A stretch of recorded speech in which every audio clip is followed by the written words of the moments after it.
Et si nous prenions la décision de rendre nos vies plus simples? Si nous commencions à prendre du plaisir en faisant beaucoup plus, mais avec moins de ressources? Si retourner à l'essentiel devenait pour chacun d'entre nous un objectif? Je m'appelle Lionel Clément et depuis une dizaine d'années, j'ai décidé de mener une vie plus simple, plus en adéquation avec mes valeurs. Durant ces 10 années, j'ai travaillé à mener une vie plus frugale et j'ai découvert que c'était absolument pas une vie triste, ennuyeuse et pleine de frustration. J'ai découvert dans la frugalité une forme d'abondance qui aujourd'hui me rend pleinement heureux, même si je suis encore loin, très loin d'être arrivé. Et je suis convaincu que cette quête de simplicité est la quête de ma vie. J'ai créé les chemins de la frugalité pour partager mon expérience, mes découvertes, mais aussi pour vous inspirer et vous donner envie, à vous aussi, de faire de l'essentiel le tout de votre quotidien. Je vous souhaite de passer un excellent moment avec moi sur ces chemins qui, au final, ne nous mènent qu'à nous-mêmes.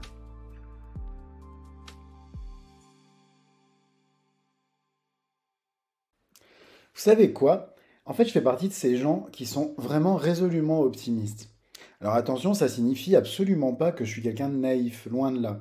J'ai au contraire une conscience très aiguë des défis sociétaux et environnementaux auxquels on est confronté. Par contre, j'ai une conviction, c'est qu'on peut encore réagir. Et je suis intimement convaincu que les solutions peuvent venir en partie de la créativité des entrepreneurs. Alors bien sûr, quand je parle des entrepreneurs, je ne veux pas dire tous les entrepreneurs. Beaucoup ont un impact mortifère et réorienter leur modèle économique, ça relève littéralement de l'urgence absolue. Par contre, de plus en plus d'entrepreneurs se lancent avec une conscience écologique et sociétale aiguë. Et pour eux, pas question de transiger entre impact et rentabilité. L'impact passe avant toute chose. Ces entrepreneurs, ce sont vraiment ceux qui ont besoin d'être aidés. Ce ne sont peut-être pas les plus médiatisés, mais ils contribuent au quotidien à changer le monde. Or, ces entreprises, elles sont confrontées, comme les autres, à un défi de taille, mais un défi pour lequel elles disposent en proportion de beaucoup moins de moyens. Elles doivent être capables d'investir pour pouvoir se développer dans un contexte où il est de plus en plus complexe de trouver des financements. Une des clés pour parvenir à assurer malgré tout ces investissements, c'est de réaliser des économies qui permettront à l'entreprise de préserver sa trésorerie. Dans cet épisode, je vais vous parler de cette approche frugale qui consiste à dépenser peu pour paradoxalement investir plus. Et vous allez voir que cette approche, loin de se limiter aux seules entreprises à impact, serait aisément transposable à toutes les entreprises. Donc, pourquoi moins dépenser pour mieux investir? En fait, la différence entre une dépense et un investissement, elle est vraiment loin d'être une simple question de mots.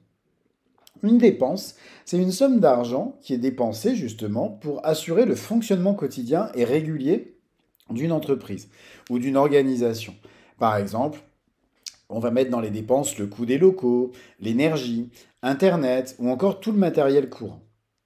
Un investissement, lui, c'est une dépense sur laquelle on attend un retour, le fameux ROI ou retour sur investissement.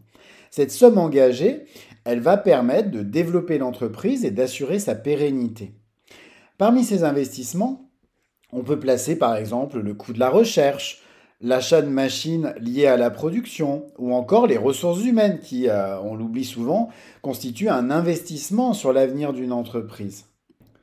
Or, dans un contexte où les ressources sont raréfiées, la capacité d'investissement d'une entreprise qui va être un petit peu en difficulté pour trouver des financements externes, elle dépend très fortement de sa capacité à réaliser des économies. Et ce sont ces dépenses qui nécessairement doivent être réduites. Alors, comment est-ce qu'on va parvenir à réduire les dépenses de l'entreprise? Ce qu'il faut savoir, c'est que le premier poste de dépense d'une entreprise, c'est ses locaux. Comme je vous le disais dans l'épisode 33 de ce podcast, je me suis personnellement ruiné dans mes différentes expériences entrepreneuriales avec des locaux dont j'aurais tout à fait pu me passer. La bonne question à se poser, c'est donc, est-ce que mes locaux sont indissociables de ma capacité de production? Autrement dit, est-ce qu'ils sont nécessaires au fonctionnement de mon entreprise? Un excellent moyen de parvenir à réaliser des économies sur ces locaux, c'est donc par exemple de favoriser le télétravail. Si vous avez des collaborateurs ou encore de prendre peut-être des locaux plus petits et moins chers, peut-être aller en coworking, ce genre de choses. Si vous êtes seul et que vous avez une toute petite entreprise, vous pouvez aussi essayer de travailler à partir de votre domicile dans la mesure du possible. Par contre, si votre activité est un commerce ou encore un restaurant, votre local, c'est pas une dépense, c'est un investissement. Et dans ce cas, pas question bien sûr d'économiser. Un autre exemple de poste sur lequel il est possible de réaliser des économies, c'est la multitude d'outils qu'on utilise au quotidien pour être soi-disant plus efficace. Mais au final, c'est des outils qui font qu'engendrer des coûts alors que des alternatives gratuites existent. Je pense par exemple aux logiciels, pour lesquels il existe bien souvent des alternatives libres et qui ne vont pas vous coûter un seul euro. Par exemple, une distribution Linux peut en quelques minutes redonner une deuxième jeunesse à un ordinateur qui commence à être un peu fatigué. Pour l'anecdote, moi j'ai travaillé pendant super longtemps dans un réseau de magasins où tous les vendeurs bossaient avec une distribution qui s'appelle Debian, qui est vraiment loin d'être la plus facile à prendre en main quand on utilise Linux. Et pourtant, ça fonctionnait parfaitement. Ils étaient habitués à utiliser ça et donc ça fonctionnait très bien.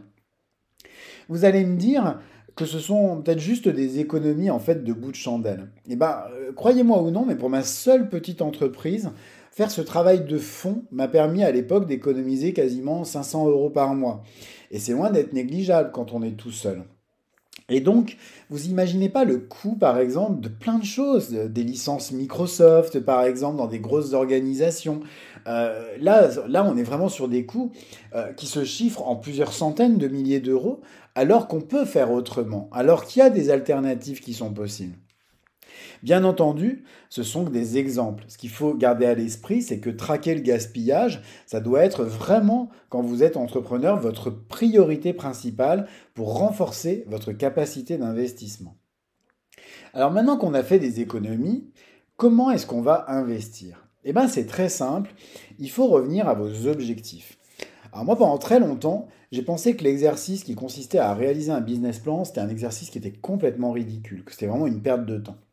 Faut dire que les exemples que moi j'avais sous les yeux, ça relevait plus de l'apprenti sorcier, y compris dans des entreprises hyper sérieuses. Et puis, j'ai découvert ce que signifiait réellement un business plan.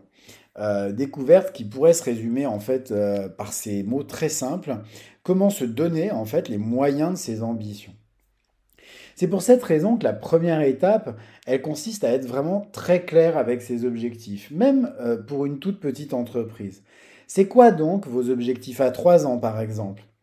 Et une fois que vous avez posé ces objectifs, comment est-ce qu'ils vont se construire au fil des mois et des années? Donc ça va être quoi par exemple vos besoins en équipement, mais aussi en ressources humaines pour parvenir à cet objectif final, mais aussi à toutes les étapes que vous allez poser pour arriver à cet objectif.